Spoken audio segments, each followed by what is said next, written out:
Kitchen. હું છું મુક્તિ પંડ્યા. આજે આપણે ખીચડીની રેસીપી લઈને આવી છું, જે આપણે વઘારેલી બનાવતા જ હોઈએ છીએ.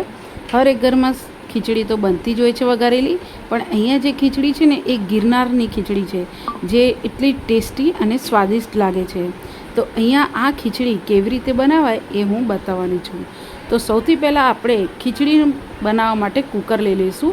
એની અંદર અહીંયા મેં 1 કપ ચોખા અને અડધી વાટકી જેવા મેં અહીંયા લીલી ફોતરાવાળી દાળ આવે છે એ લઈ લીધી છે, અને એને મેં 5 થી 10 મિનિટ માટે પલાળી રાખ્યા છે. હવે અહીંયા આ રીતે સરસ એવી પલળી જાય પછી આ ખીચડી અને ચોખા અને દાળને આપણે કુકરમાં લઈ લેવાનું છે. તો અહીંયા આ રીતે દાળ અને ચોખા બધું લઈ લેવાય, અને આ રીતે સરસ એવી તમારી પલળીને રેડી થઈ જાય પછી કુકરમાં લઈ લેવાની, અને એની અંદર અહીંયા તમારે સાથે એડ કરવાની છે બીજી 4 જાતની દાળ.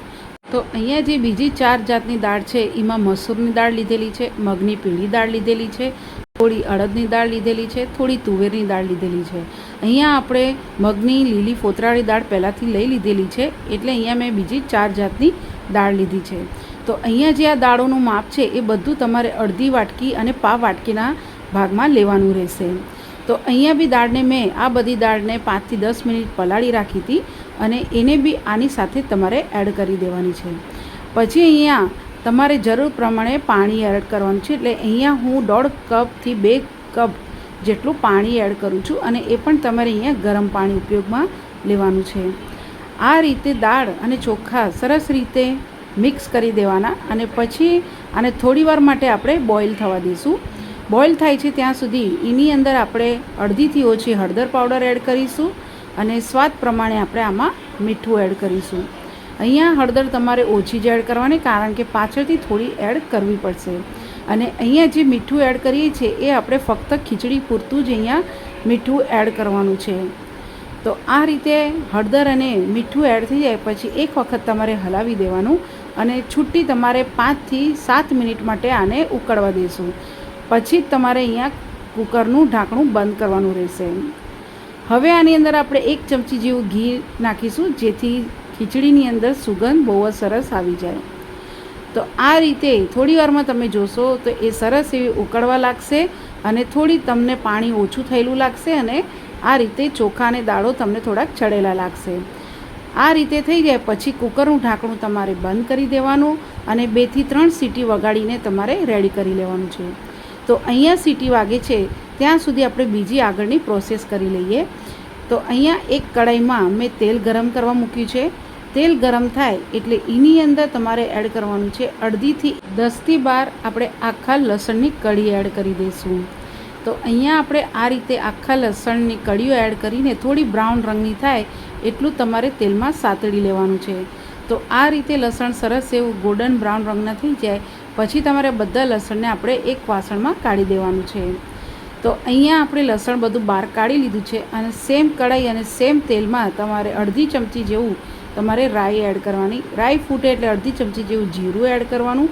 જીરું સરસ તતળી જાય પછી એની અંદર તમારે એડ કરવાનું છે અડધી ચમચી જેવું લીલા મરચાં, અડધી ચમચી જેવા ઝીણા સમારેલા લસણના ટુકડા, 2 લાલ વગરના મરચાં, 1 તજનો ટુકડો, તમાલપત્ર અને 2 લવિંગ એડ કરી લેવાના છે. બસ આટલું એડ કર્યા પછી તમારે આને થોડી વાર માટે સાતળી લેવાનું છે.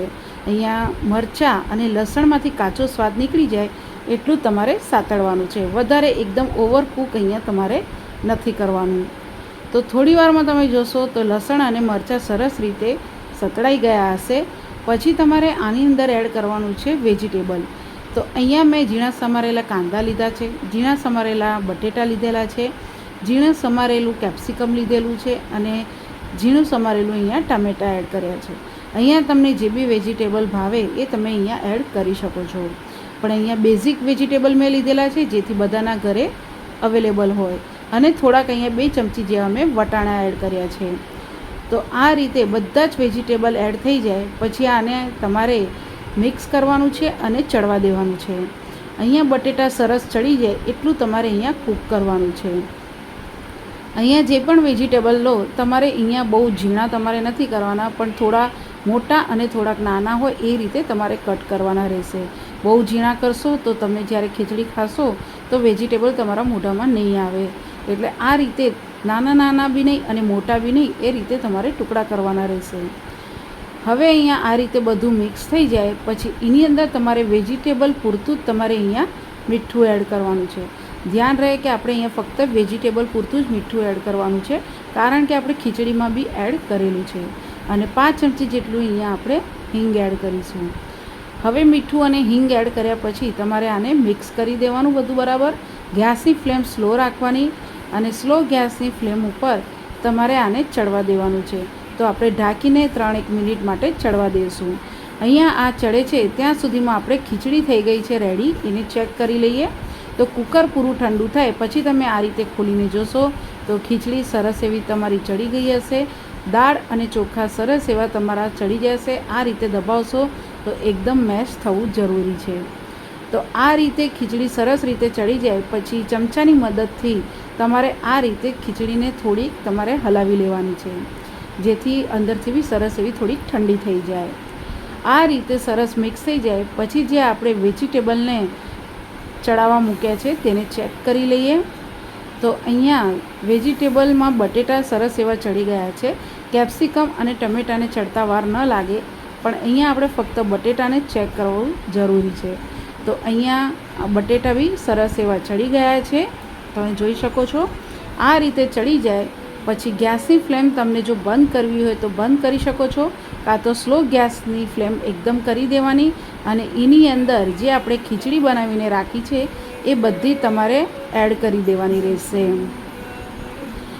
તો આ રીતે ખીચડી બધી તમારી એડ થઈ જાય પછી આની અંદર તમારે જરૂર પ્રમાણે પાણી એડ કરવાનું છે. તો અહીંયા હું બીજું 2.5 કપ જેટલું પાણી એડ કરું છું. અહીંયા પાણી તમારે ગરમ પાણીનો ઉપયોગ કરવાનો રહેશે.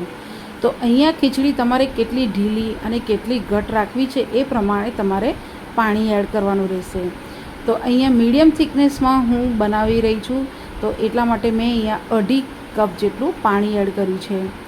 તો અહીંયા આ રીતે પાણી એડ કર્યા પછી ખીચડી સરસ રીતે મિક્સ થઈ જાય પછી સ્વાદ પ્રમાણે તમારે મીઠું એડ કરવાનું છે. ધ્યાન રહે કે મીઠું આપણે પહેલાંથી એડ કરેલું છે, તમને લાગે તો જ તમારે એડ કરવાનું. પછી 2 ચમચી જેવું ધાણા જીરું પાવડર એડ કરીશું. 5થી બી ઓછું આપણે હળદર પાવડર એડ કરીશું. 1/2 ચમચી જેવું તીખું લાલ મરચું પાવડર એડ કરીશું. 1/2 ચમચી જેવું આપણે ગરમ મસાલો પાવડર એડ કરીશું. તમારી પાસે જો ખીચડીનો મસાલો હોય તો તમે અહીંયા એડ કરી શકો છો. બધો જ મસાલો એડ થઈ જાય પછી તમારે મિક્સ કરી દેવાનું સરખી રીતે. તમને એમ લાગે કે થોડુંક પાણી અહીંયા જરૂરી છે તો તમે અહીંયા થોડુંક પાણી બીજું એડ કરી શકો છો. એટલે અહીંયા તમે ખીચડી તમારે કેટલી ઢીલી ને એવી રાખવી છે એ પ્રમાણે તમારે એડ કરવાનું રહેશે. તો આ રીતે સરખી રીતે બધું મિક્સ થઈ જાય પછી ગેસની ફ્લેમ સ્લો રાખીને અને ઢાંકીને તમારે 8થી 9 મિનિટ માટે તમારે આને ચડવા દેવાનું છે. ધ્યાન રહે કે વચ્ચે વચ્ચે હલાવતું રહેવાનું, નીચે ચીપકવું ના જોઈએ. તો લગભગ 9 મિનિટ જેવું થઈ ગયું હશે પછી તમે ખોલીને જોશો તો ખીચડી એકદમ જ સરસ એવી તમારી એક રસ જેવી થઈ ગઈ હશે અને ખીચડીની અંદર જે આપણે મસાલા એડ કર્યા છે એ પણ સરસ ઓબ્ઝર્વ થઈ ગયા હશે અને એટલું જ આ ટેસ્ટી બને છે. પછી જે આપણે લસણને કળીઓ જે હતી એને આપણે ફ્રાય કરીને રાખી હતી એને તમારે આ રીતે ઉપરથી એડ કરી દેવાની. ફ્રેશ કોથમીર એડ કરવાની. કોથમીર તમારે થોડાક વધારે એડ કરવાનું જેથીનો સ્વાદ બહુ જ સરસ લાગે છે. તો આ રીતે કોથમીર અને લસણના કળીઓ એડ થઈ જાય પછી સરખી રીતે તમારે મિક્સ કરી દેવાનું અને તમે જોઈ શકો છો કે ક્વોન્ટિટી પાણીનું અને ખીચડીનું માપ સરખું છે. તો આ રીતની તમારી ખીચડી બનીને રેડી થવી જોઈએ. તો ગિરનારની આ ખીચડી એટલી સ્વાદિષ્ટ અને ટેસ્ટી લાગે છે કે તમે આને વારંવાર બનાવશો. પછી તમારે ગેસની ફ્લેમ બંધ કરી દેવાની અને ઢાંકીને આપણે 2 મિનિટ રવા દેવાનું. 2 મિનિટ પછી તમે ગરમ ગરમ આ રીતે ખીચડીને સર્વ કરવાની અને એના ઉપર તમે ચોખ્ખું ઘી તમને જો ભાવતું હોય ખીચડીમાં તો તમે એડ કરીને આ રીતે ખાઈ શકો છો. તો ઠંડી ખીચડી બી આ સરસ બહુ જ લાગે છે. તમને ઠંડી ભાવે તો ઠંડી, ગરમ ભાવે તો ગરમ, પણ આ ખીચડી તમે આ રીતે એકવારથી જરૂરથી ટ્રાય કરજો. અને ખાતાની સમય જે વચ્ચે લસણ આવે છે ખાવામાં એનો સ્વાદ બહુ જ સરસ લાગે છે. તો ક્યારે બી તમે ગિરનારની આ ખીચડી ન બનાવીને ખાધી હોય તો એકવારથી જરૂરથી ટ્રાય કરજો, બહુ જ સ્વાદિષ્ટ લાગે છે.